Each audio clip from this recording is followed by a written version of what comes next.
کہ جنت کی نعمتوں کا جن کا ذکر قرآن میں ہے، یہ اصل میں جسے عربی میں کہتے ہیں نزل، یہ نزل ہے، وہ چیزیں جو ہم جانتے بھی ہیں کہ جو بھی وہاں کلما رزقوا منہا من ثمرۃ رزقا قالوا ھذا الذی رزقنا من قبل، آم دیا جائے، اچھا یہ آم تو ہم کھاتے تھے، دنیا میں بھی کھاتے تھے، اس آم کی جو نزل ہوگی اس کا آپ تصور بھی نہیں کر سکتے دنیا کے آم میں، تو نعمتیں وہی ہوں گی، لیکن یہ نزل ہے۔ نزل کسے کہتے ہیں عربی زبان میں؟ نزیل کہتے ہیں، نزل ینزل، اترنا۔ جیسے ہی کوئی شخص آپ کے دروازے پر آیا اور کسی سواری سے اترا، گھوڑے پر چڑھ کے آیا اس سے اترے گا، اونٹ پر سوار ہوا تھا اس کو بٹھا کر اترے گا، کار پر آیا کار سے اترے گا، نزیل ہے اب یہ۔ تو فوراً آپ پیش کرتے ہیں کوئی موسم کے مطابق، کوئی ٹھنڈا کوئی گرم، وہ تو بھاگ کر فوراً پیش کر دیں گے، اس کو کہتے ہیں نزل، جو کسی مہمان کی آمد کے فوراً بعد پیش کر دیا جائے۔ اب وہ آپ کے ہاں مقیم ہو گیا، اب وہ ضیف ہے، ضیف مہمان۔ یہ ضیافت جو ہونی ہے اہل جنت کی، یہ ان نعمتوں کے ذریعے ہوگی جس کا ہم تصور بھی نہیں کر سکتے۔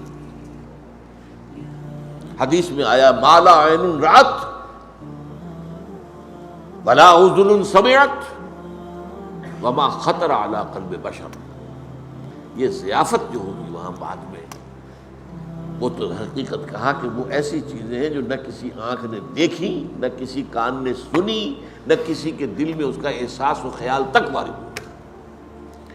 تو قرآن مجید میں جب بھی آپ اس کو دیکھیں تو اب نزل کے اندر وہ کیا گیا ہے، اس کی بھی کیا اس کی توجیہ ہے عقلی۔ وہ ساری دنیاوی نعمتیں جن سے انسان نے اپنے آپ کو روکے رکھا، یا تو حلال اور حرام کی وجہ سے، یہ حرام ہے میں تو نہیں دے سکتا، میرا دل تو چاہتا ہے، حرام ہے، روکے رکھا، یا ان نعمتوں سے اس لیے وہ لطف اندوز نہیں ہو سکا کہ وہ لگا ہوا ہے اللہ کے دین کی جد و جہد کے اندر۔ اچھا کھانا اچھا پہننا حرام نہیں ہے۔ قل من حرم زینۃ اللہ التی اخرج لعبادہ والطیبات من الرزق، اچھی کھانے کی چیزیں کس کے لیے بنائی اللہ نے؟ یہ پھل کس کے لیے؟ دنیا میں تو یہ اہل ایمان کے لیے تو ہے، کافروں کو بھی اللہ دے دیتا ہے، لیکن خالص ہو جائیں گی اہل ایمان کے لیے قیامت کے دن، پھر وہاں کافروں کا حصہ نہیں ہوگا۔ لیکن فرض کیجئے آپ تو لگے ہوئے ہیں انقلابی جد و جہد میں، آپ کا وقت لگ رہا ہے اللہ کے دین کو پھیلانے اور غالب کرنے کی جد و جہد میں، تو آپ دنیا تو زیادہ نہیں کما پائیں گے۔ جب دنیا زیادہ نہیں کما پائیں گے تو ان نعمتوں سے لطف اندوز نہیں ہو سکتے، کہاں آپ خرید کر کھا سکیں گے آپ؟ وہ تو 2 وقت کی روٹی مل جائے بہت غنیمت ہے۔ تو یا تو حلال اور حرام پر کاربند ہونے کی وجہ سے بندہ مومن ان نعمتوں سے محروم ہو گیا، یا یہ ہے کہ وہ اپنی جو توجہ ہے اور اپنا جو مصروفیت ہے وہ دین کے لیے لگا کر، اب ظاہر بات ہے اس کے پاس وقت نہیں ہے کہ زیادہ کمائے، اس کی وجہ سے محروم۔ اب اس کا منطقی طور پر بدلہ یہ ہونا چاہیے کہ وہ نعمتیں اسے آخرت میں بھرپور طریقے پر مل جائیں۔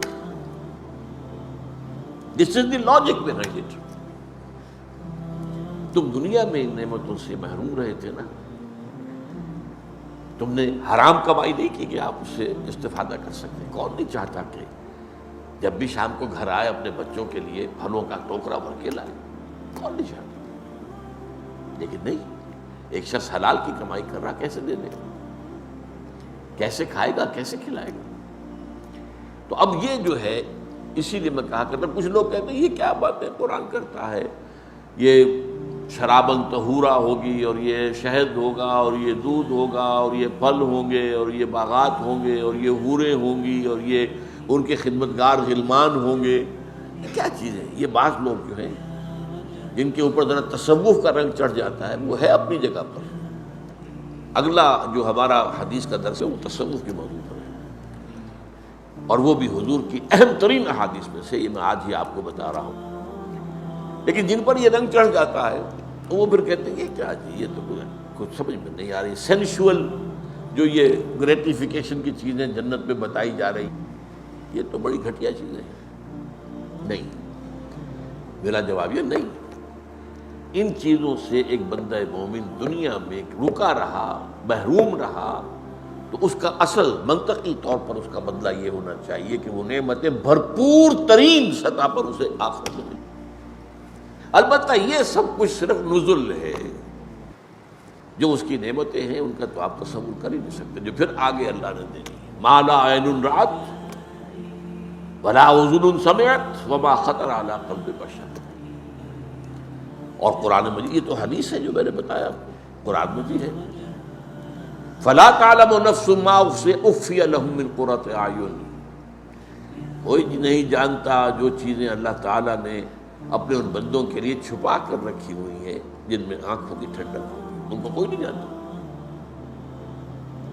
بہرحال یہاں جو کہا گیا بغیر حساب، وہ تو رزق دیے جائیں گے بغیر حساب۔